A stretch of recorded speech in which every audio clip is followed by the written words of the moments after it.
अभी जो इस परिस्थिति में उचित है मां, यही होगी मेरी सच्ची श्रद्धांजलि। और यदि मेरा सम्राट होना इसमें बाधा बन रहा है, तो एक दिन के लिए मैं वो बाधा दूर करता हूं।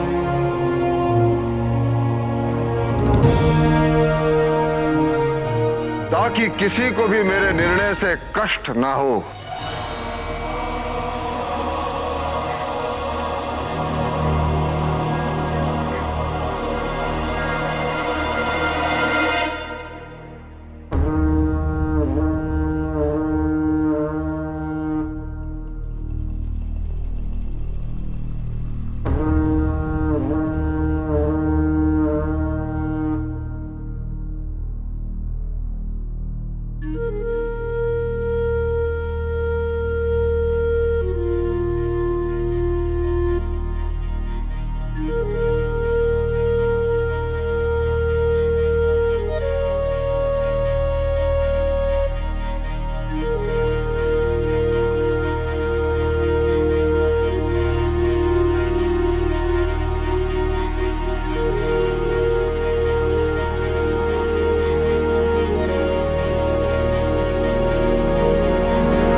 औरत के लिए आचार्य चाणक्य जैसा इंसान इतनी कोशिश करे, यकीन नहीं हो रहा।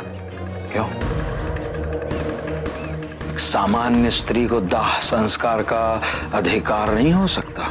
जिस तरीके से आप उस औरत और उसके बच्चे के सामने बार बार खड़े हो जाते हैं, मुझे तो शक हो रहा है कि वो औरत कोई आम औरत थी भी या कोई खास।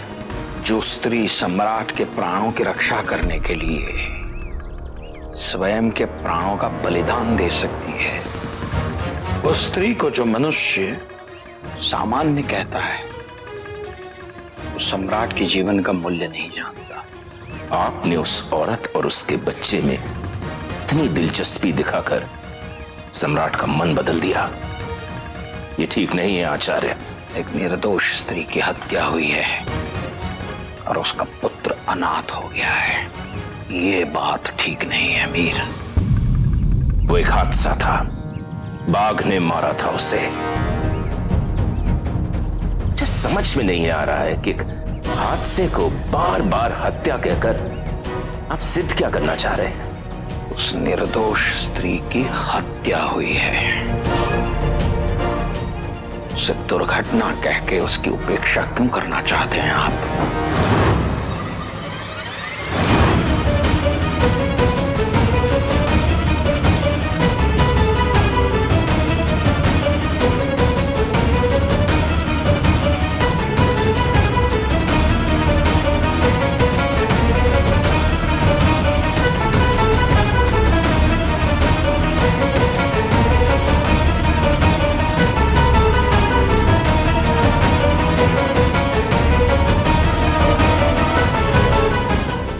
सम्राट ऐसा कैसे कर सकते हैं राजमाता?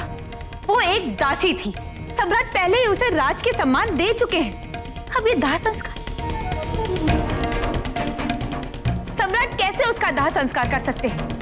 क्या सम्राट भूल चुके हैं कि दाह संस्कार केवल पिता, पुत्र या पति ही कर सकता है? सम्राट कैसे उसे अग्नि दे सकते हैं? क्या ये हमारे नियमों का उल्लंघन नहीं है? क्या ये रीति के विरुद्ध नहीं है? सम्राट कैसे अपने नियमों को भूल सकते हैं? वो अशोक नाटक पे नाटक कर सम्राट को नियंत्रित कर रहा है। लेकिन आप सब कुछ देखकर भी क्यों कुछ नहीं कर पा रही है? आप सम्राट की मां है ना, क्या आपको उनके मान सम्मान की बिल्कुल भी चिंता नहीं? एक आप ही है जो सम्राट को रोक सकती है। पता नहीं आने वाले समय पर इसका क्या प्रभाव पड़ेगा, परंतु कोई ना कोई युक्ति तो ढूंढनी ही पड़ेगी इस अनहोनी को रोकने के लिए। भले ही व्यक्तिगत रूप से हम सुभद्रांगी के प्रति कितने ही कृतज्ञ क्यों ना हो कि उसने स्वामी को जीवन का दान दी, लेकिन क्या इसी कारणवश हम अपने सामाजिक उत्तरदायित्व की उपेक्षा कर सकते हैं? क्या उसके लिए मर्यादा का उल्लंघन करना उचित होगा? क्या कहेंगे सब लोग? क्या हम प्रेम से अशोक को समझा नहीं सकते? क्योंकि अगर अशोक समझ गया तो सम्राट अपने आप समझ जाएंगे। प्रेम से समझे, उसे जिसे दंड मिलना चाहिए। राजमाता, सम्राट आपसे अधिक किसी को नहीं मानते। हमें लगता है कि आपको उन्हें रोकना चाहिए। केवल अब आप ही हैं जिनकी बात वो सुन सकते हैं। हम राजमाता अवश्य हैं, किंतु उससे भी बड़ा सत्य ये है कि हम भी तुम्हारी तरह एक स्त्री हैं। विडंबना है कि स्त्री को पुरुष का निर्णय सदैव अपना भाग्य समझ के स्वीकार करना पड़ता है, और यहाँ हम जिस पुरुष की बात कर रहे हैं वो तो सम्राट हैं। उनके निर्णय पर प्रश्न उठाने का अधिकार किसी को भी नहीं, इसीलिए सम्राट की इच्छा को स्वीकार करना पड़ेगा और कोई विकल्प नहीं।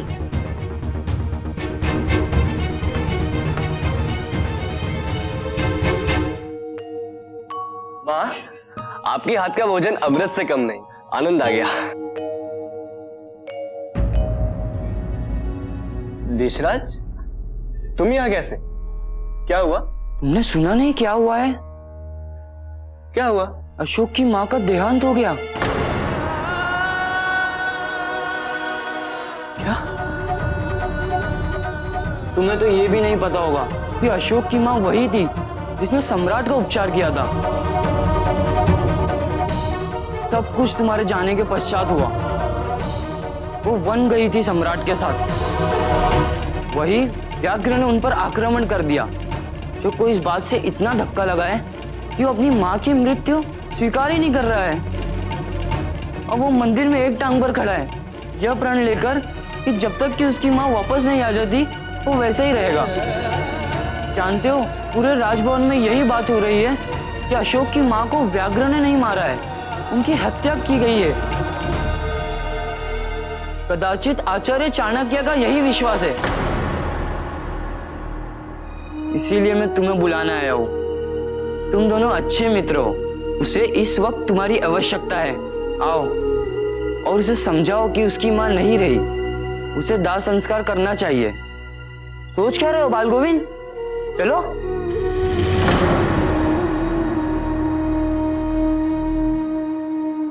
स्वतंत्र क्या हुए? हमारे दुख अब तुम्हारे नहीं रहे। जिस अशोक ने आज तक तुम्हारे लिए इतना कुछ किया, तुम्हें उसकी जरा भी चिंता नहीं। निराशा क्यों ना हुई हो? तुम्हारी वास्तविकता तो समझ आई।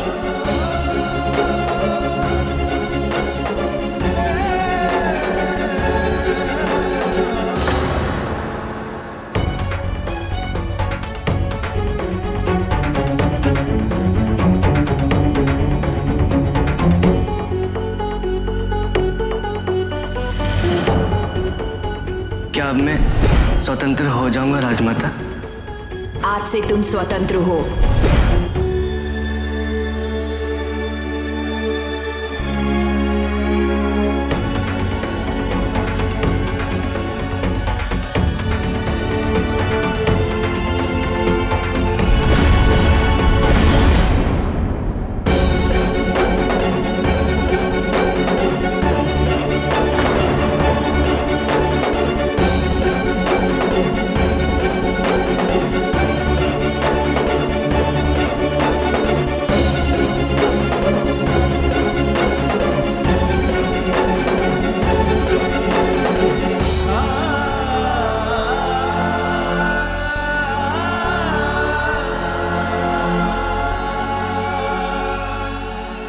मैं तुम्हें मुक्त कर सकती हूँ बाल गोविंद, किंतु उसके लिए तुम्हें अशोक के विषय में सारी सूचना देनी होगी। जो इतने दिनों से सम्राट का उपचार कर रही हैं, वही अशोक की माँ है। उनकी हत्या का दोषी मैं हूँ। हे भगवान, ये मैंने क्या कर दिया? ये मैंने क्या कर दिया?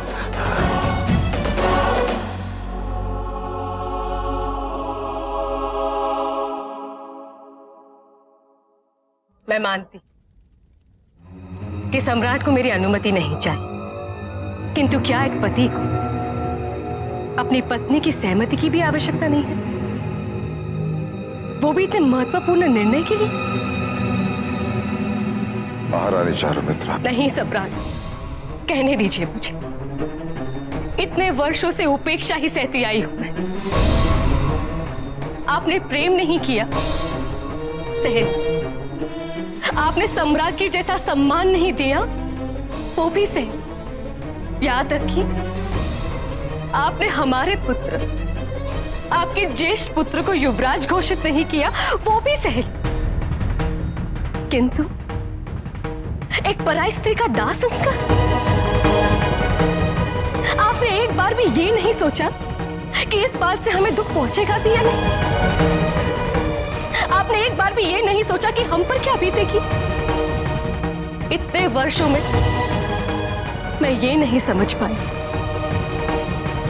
कि आपके जीवन में मेरा स्थान क्या है।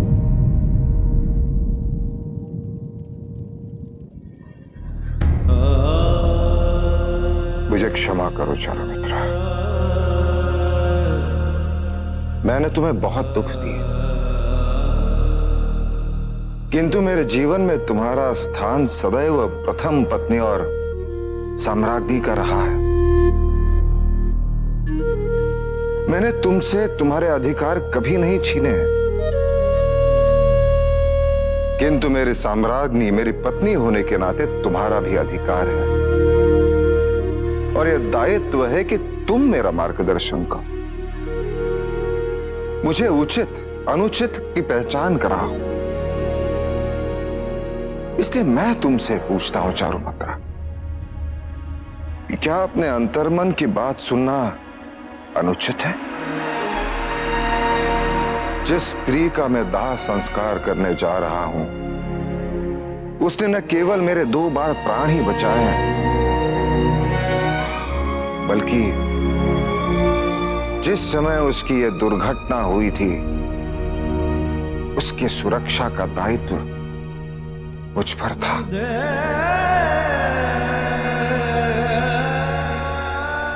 मैं अपने दायित्व की पूर्ति में असफल रहा चारुमित्रा, और इसका मुझे अत्यंत दुख है। और यदि मेरा अंतर्मन मुझे ये विकल्प दे रहा है जिससे मेरी आत्मग्लानि थोड़ी सी भी कम हो सकती है, मैं उसकी उपेक्षा कर दूं। क्या तुम्हें यह स्वीकार्य होगा?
अशोक चलो अशोक। अशोक अपनी माता का अंतिम संस्कार तो कर लो अशोक। अशोक चलो अशोक, अपनी माता के अंतिम दर्शन तो कर लो अशोक।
मैंने भी अपने कर्तव्यों का पालन किया है। आपका जीवन, आपका स्वस्थ होना ही मेरे कर्मों का पुण्य है।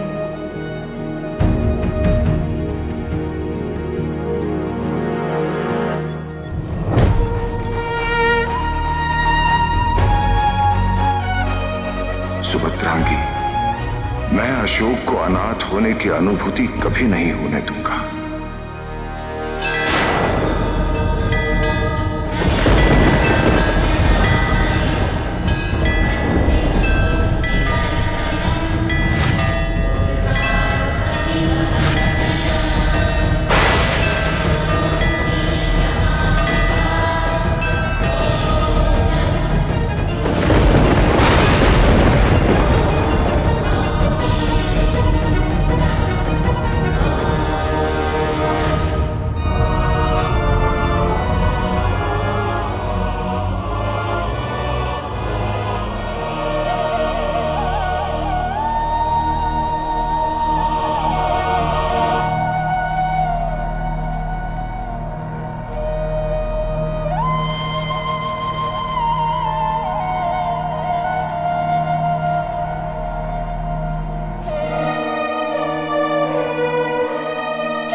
कदाचित यही रानी धर्मा की नियति थी। आजीवन जिस प्रेम और सम्मान से वंचित रही, वो मृत्यु उपरांत